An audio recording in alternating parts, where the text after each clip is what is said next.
ఖచ్చితంగా నేను చెప్తా ఉన్నాను. నేను ఇది అలిగేషన్ కాదు, ఇది ఏ ఎంక్వైరీ అయినా ఇవ్వండి. ప్రైవేట్ హ్యాకర్లతోని రేవంత్ రెడ్డి గారు హీరోయిన్ల ఫోన్లు ట్యాప్ చేయిస్తూ ఉన్నాడు. ఆ హీరోయిన్లని బ్లాక్మెయిల్ చేస్తూ ఉన్నారు.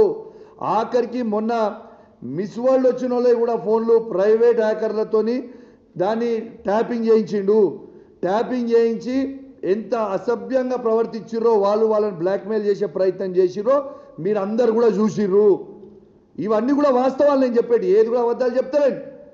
ఇలా మిస్ వరల్డ్ వచ్చిన వాళ్ళందరికీ కూడా హ్యాకింగ్ చేసినావు, హీరోయిన్ల ఫోన్లు హ్యాకింగ్ చేస్తున్నావు. ఆఖరికి ఒక హీరోయిన్ ఫోన్ హ్యాకింగ్ చేసి ఆ హీరోయిన్ని ట్రాప్లో పడేసి బ్లాక్మెయిల్ చేసి మై హోమ్ పూజాకి రాత్రి 2 గంటలకి పోయి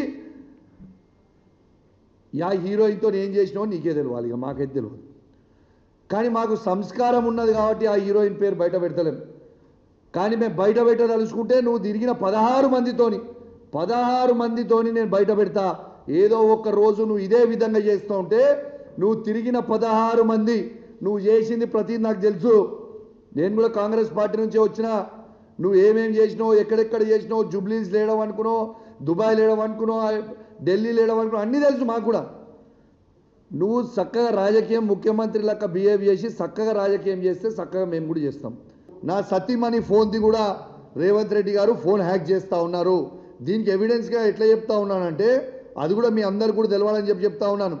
మొన్న నన్ను అరెస్ట్ చేసిన రోజు మా కమ్యూనిటీకి వచ్చి సీసీ కెమెరాలు మొత్తం కూడా అన్యాయంగా చెక్ చేస్తూ ఉంటే ఇవాళ అక్కడ ఉన్న మేనేజర్ ఆ రోజు నేను కూడా లోకల్లో ఉన్నా, వాడు ఇంటికి రాకుండా చెక్ చేస్తూ ఉంటే అక్కడ ఉన్న మేనేజర్ నా సతీమణికి ఫోన్ చేసి ఆడ ఏం చేస్తున్నారో వీళ్ళు చెప్తా ఉంటే 2 నిమిషాల లోపలనే అక్కడికి వచ్చిన సిఐ ఆ మేనేజర్కి ఫోన్ చేసి నువ్వు మేడంకి ఎందుకు ఫోన్ చేస్తున్నావు, మేము ఇక్కడ ఏం చేస్తున్నామో ఎందుకు చెప్తున్నావు అని చెప్పిండు.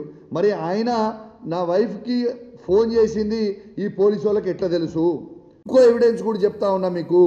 ఇలా నిన్నగాక మొన్న 2 మంత్రులు మాట్లాడుకున్న మాటలు, ఆ 2 మంత్రులు ఫోన్లో మాట్లాడుకొని వాళ్ళు ఈయనని ఎన్ని రోజులు మనం భరించాలి, వాళ్ళన్న ఆ మంత్రులు మాట్లాడుకున్న సంభాషణ ఏంటంటే ఈ పొట్టోన్ని మేము ఎన్ని రోజులు భరించాలి, ఎన్ని రోజులు భరిద్దాము అని వాళ్ళిద్దరు మాట్లాడుకున్న చర్చని నెక్స్ట్ డే రోజు ఆ మంత్రిలో ఫోన్ కూడా ట్యాపింగ్ చేస్తున్న ఇంత తర్వాత ఇంటెలిజెన్స్ రిపోర్ట్ ముఖ్యమంత్రి గారికి పోయిన తర్వాత ఇంకొక మంత్రి ఇంటికి పంపించి ఆ మంత్రిని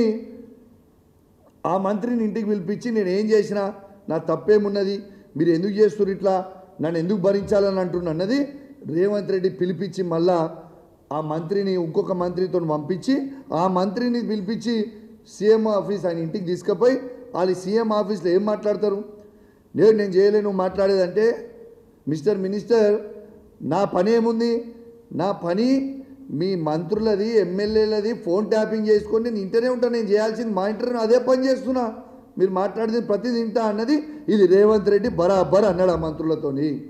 నేను చెప్తుంది ఫ్యాక్ట్.